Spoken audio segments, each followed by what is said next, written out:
So, this is for the ladies, all right? Now, let me do a disclaimer. And I'm doing this because Chantel said you have to do this poem. So I'm like, all right. So, when I do this poem now, I'm like, okay, I got to do it for Chantel. But, okay, fellas, this is my disclaimer. Throughout this poem, I'm going to look around and probably look into women's eyes, and so they know I'm talking to them. In that process, I may accidentally come across your eyes.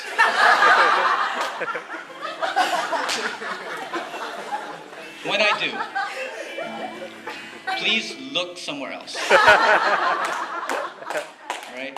I don't want to make accidental eye contact. This is the time for you to check your text messages. This poem's not for you, okay?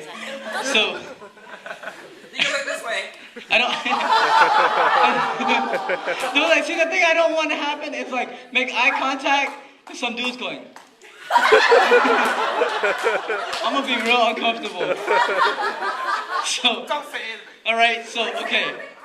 So this is for the ladies, all right? So, yeah. So check your text messages, do something. Just don't talk to her, okay? Let me talk to her, okay? Don't mess up my game, all right? Just let her listen to the poem and you entertain yourselves another way. All right. So here you go. YouTube video? I like how they left the room. They're like, all right, we're gonna leave then. All right.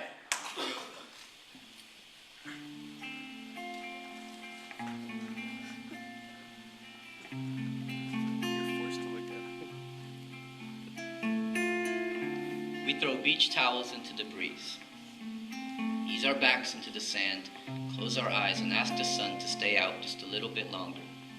We don't run when the heat gets stronger, we just lather our skin with sunscreen, close our eyes again and drift off into a silent sleep, knowing we're protected from whatever else the day might bring. This protection is beautiful. She asks me if she's beautiful every Friday night.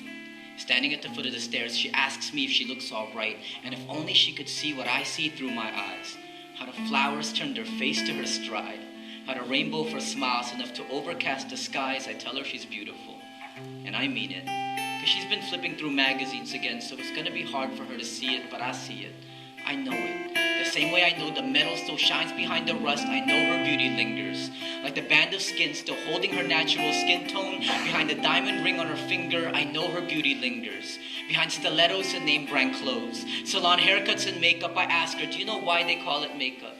Because too much of it makes you make up lies about who you really are, and you already shine brighter than any star. You can see it if the city would only turn its lights off for once, but it seems the world has forgotten where the shine should really come from. We're thinking outside in instead of inside out, baby. That was some of that lipstick off your mouth that makes my cheeks feel greasy. Some days, she doesn't believe me. Those days when she's at her worst. When nothing else hurts more than her reflection staring back at her, every tear drips like Chinese torture. Face down in the aftermath, her confidence shattered to a pile of broken mortar. She is left defenseless, while we make battlefields out of skin, silicone and collagen being buried beneath like landmines. We're recruiting girls as young as 9, putting them through boot camps of crash diets and bulimia, using Revlon for war paint, Gucci for body armor, Coach purses as weapons of mass distribution. Beauty versus vanity, and vanity is slicing beauty up her sternum to expose her flaws for the rest of the world to gawk and laugh at. If you think I'm taking that metaphor a little to the extreme, ask yourselves how many times we've cut down others for not meeting our superficial expectations. Yesterday, I saw a 14-year-old girl wearing a skirt shorter than my father's ambition. And I can just imagine that while she powders her face in the bathroom, downstairs on the TV, pedophiles are getting caught staring stupid into the hidden cameras of Dateline NBC. I wish I could tell her I'm sorry. I'm sorry we let you down. I promise you can return to slumber parties and gossiping about boys when the world decides to finally come around. I am not self-proclaimed righteous. In fact, I've stared at more cleavage than I can count. But if there's any glimpse of any honesty left in me, then let this poem be the way that honesty should sound. You're beautiful.